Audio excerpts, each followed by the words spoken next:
আমাদের অফিসার সাহেব এবং আমার সামনে উপস্থিত বিশিষ্ট সম্মানীয় এবং জনসাধারণকে ধন্যবাদ জানিয়ে আমি কিছু বলতে চাইছি ট্রাফিক আইন সম্বন্ধে। আজকে চাঁচল ট্রাফিক পুলিশের তরফ থেকে গোবিন্দপাড়া স্ট্যান্ডে সেফ ড্রাইভ সেফ লাইফ একটা প্রোগ্রাম চালু করেছে। এখানে আমাকে উপস্থিত হয়ে আমি নিজেকে ধন্য মনে করছি। এই যে প্রোগ্রামগুলো হচ্ছে এগুলো কিন্তু বাস্তবসম্মত এবং আমরা কিন্তু সচরাচর সব দিনই আমরা চোখে দেখছি, কিন্তু আমরা মেনে চলছি না।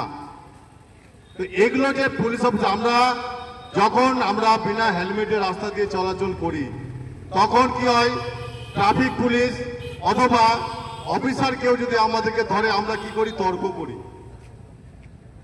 ওনারা যে কাজটা করেন ওটা কি শুধু কি আইনের জন্য, আমাদের ভালোর জন্য নয়, আমাদের পরিবারের জন্য নয়? এটা কিন্তু আপনাদের কাছে আমার প্রশ্ন।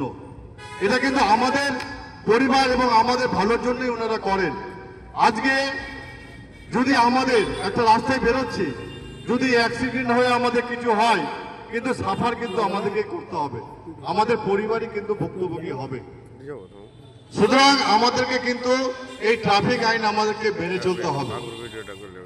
আমরা প্রায়ই দেখছি যথেচ্ছভাবে মানে কোনো স্পিডের কন্ট্রোল নেই, পাশ দিয়ে যাচ্ছি সা করে বেরিয়ে গেল, মনে হচ্ছে সামনে যদি হঠাৎ করে যদি কিছু পড়ে ক্ষমতা নেই সে ব্রেক করে সে থামতে পারবে। যদি ব্রেকও করে তাহলে সে 100% সে ছিটকে পড়বে, নিজেও মরবে অপরকেও মারবে। বেশিরভাগ অ্যাক্সিডেন্ট কিন্তু সবসময় নিজের জন্য হয় না, অপরের জন্য হয়। তো এইগুলো জায়গায় আমাদের কন্ট্রোল, স্পিড কন্ট্রোলটা আমাদেরকে 40 স্পিড করে দিয়েছে ম্যাক্সিমাম, তার চেয়েও আমরা কম করে গাড়ি চালাতে পারি। আমরা একটু যদি দেরি করে পৌঁছই গন্তব্যে, আশা করছি আমাদের কোনো ক্ষতি হবে না। কিন্তু আমাদের যদি কোনো দুর্ঘটনা ঘটে তা করার জন্য কিন্তু এর জন্য কিন্তু সবাই ক্ষতিগ্রস্ত হবে। এবং এরপরে আমরা কি করি, কেউ যদি অ্যাক্সিডেন্ট হয় আমরা পথ অবরোধ করি, পুলিশকে দোষারোপ করি। আরে সব জায়গাতে পুলিশ থাকতে পারবে না, এটা আমাদেরকে বুঝতে হবে। আমাদেরও কিছু কর্তব্য আছে, সমাজের প্রতি কিছু দায়বদ্ধতা আছে, সেই জায়গাগুলো আমাদেরকে কিন্তু নিজেদেরকে কন্ট্রোল করতে হবে। আমি নিজের অভিজ্ঞতায় বলছি, কিছুদিন আগে আমার একটা অ্যাক্সিডেন্ট হয়েছিল। হঠাৎ করে আমার সামনে মদিপুর দিয়ে যাচ্ছে একটা রাস্তায় বড় সাপ চলেছে, হঠাৎ করে চলে আসার জন্য আমার স্পিড খুব একটা বেশি ছিল না, কিন্তু নতুন রাস্তা এবং পাথরের রাস্তা হওয়ার জন্য আমার গাড়িটা স্কিড করে যায়। কিন্তু আমার মাথায় হেলমেটটা থাকার জন্য আমার সমস্ত হাত টাত নাকে এই জায়গাটা ছিলে গেছিল, কিন্তু হেলমেট থাকার জন্য আমার কিন্তু মাথাটা বেঁচে যায়।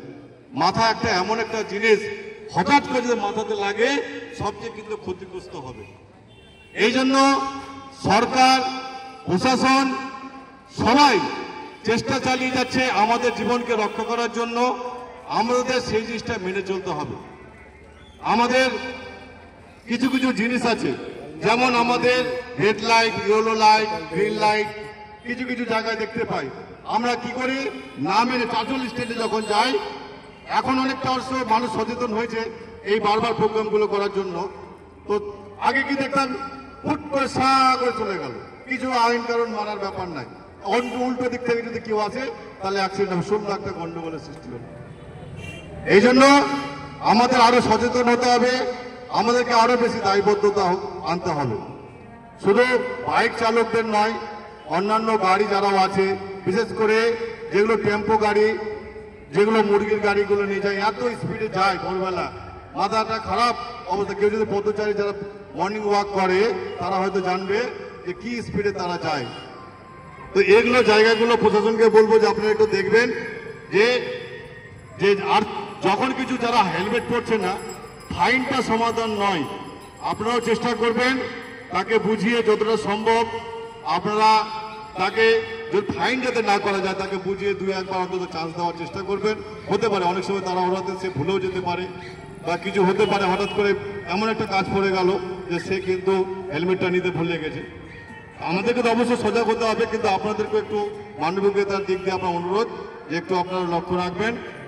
আর অফিসার সাহেব একটু আগে ভালো করে বললেন যে টোটোওয়ালাদের আমি দেখেছি এমন একটা গাড়ি টোটো যে মাথাটা ভারী, হঠাৎ করে যদি টার্নিং নেয় কি হয়, উল্টে যাওয়ার সম্ভাবনা বেশি থাকে। গাড়িটার কিন্তু ব্যালেন্স শক্তি খুবই কম। আর টোটো যারা চালান অধিকাংশই ট্রেনিংহীন, হঠাৎ করে গাড়ি নিয়ে কিনে নিল, চালাতে শুরু করলো। তাদের অনেকেরই অভিজ্ঞতা নেই যে টোটো চালানোর বা গাড়ি চালানোর। তো এগুলো জায়গাগুলো প্রশাসনকে বলবো যে তাদের যদি উপযুক্ত ব্যবস্থা করা যায়।